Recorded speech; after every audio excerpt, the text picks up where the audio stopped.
Hi everyone, Mike McNeil here with Alcorn Music Studios. We're going to talk about a concept today called linear drumming. And what linear drumming is basically none of the parts of the kit that you're playing are going to play at the same time. They're going to sort of take turns to create whatever pattern you're playing. Another way to look at that is that um, none of your hands and feet are going to play together at the same time. Again, they're going to take turns. And this presents a bit of a coordination challenge in terms of trying to keep the rhythm accurate between each consecutive note, because you're trying to string them all together, one hand and foot at a time, one note at a time.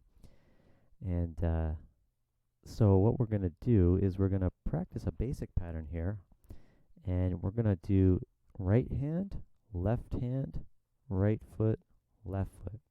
Or you could reverse that depending on, if your kit's set up a different way or you're right-handed versus left-handed. So if you could go right hand, right foot, left foot, or you could go left hand, left foot, right foot. Basically, the pattern we're going to do is ride cymbal, snare drum, bass drum, and then hi-hat with your foot, the pedal. So whatever pattern you got to do, depending on how your kit's set up, just do that pattern. But just make sure it's one hand, the other hand, one foot, the other foot. Okay, so here's what it's going to sound like.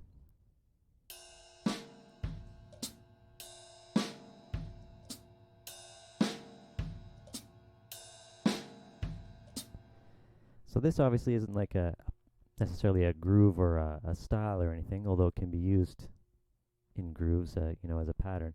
It's just an exercise. And the reason I'm choosing these particular instruments, ride cymbal, snare drum, bass drum, hi-hat pedal, they're all 4 different sounds. So part of the challenge with getting good at linear playing is training your brain and your ears to be able to follow the different sounds you're hearing and not get confused by them, and therefore get the accuracy or the timing of the notes a little bit wonky. You'll find if you practice this pattern on your lap and with your feet on the floor, the sounds between your lap and your feet, they're all very similar. It's just kind of a quick thudding or thwacking sound. And this actually makes it easier to play it faster because it's not as confusing to your ears and your brain, and it's very easy to line the notes up. And also the duration is very short. You can very clearly hear the beginning of the hit. When you play on the drums, all 4 of these sounds, they're different sounds, and some of them have sustain. They ring longer. It's a bit more challenging for your brain and your ears to keep it all together. So that's an important thing for people who are practicing a lot on practice pads.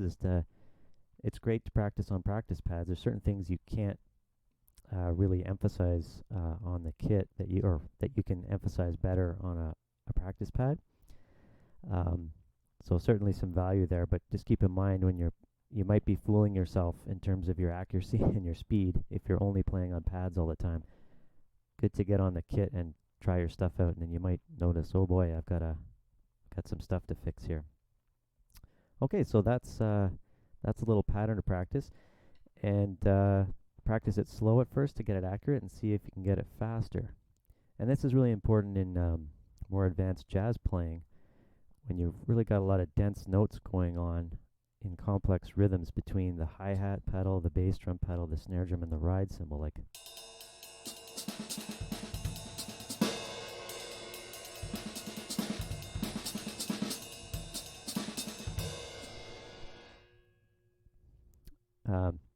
You got to be able to, your ears and your brain have to be able to keep track of all those sounds as they go by.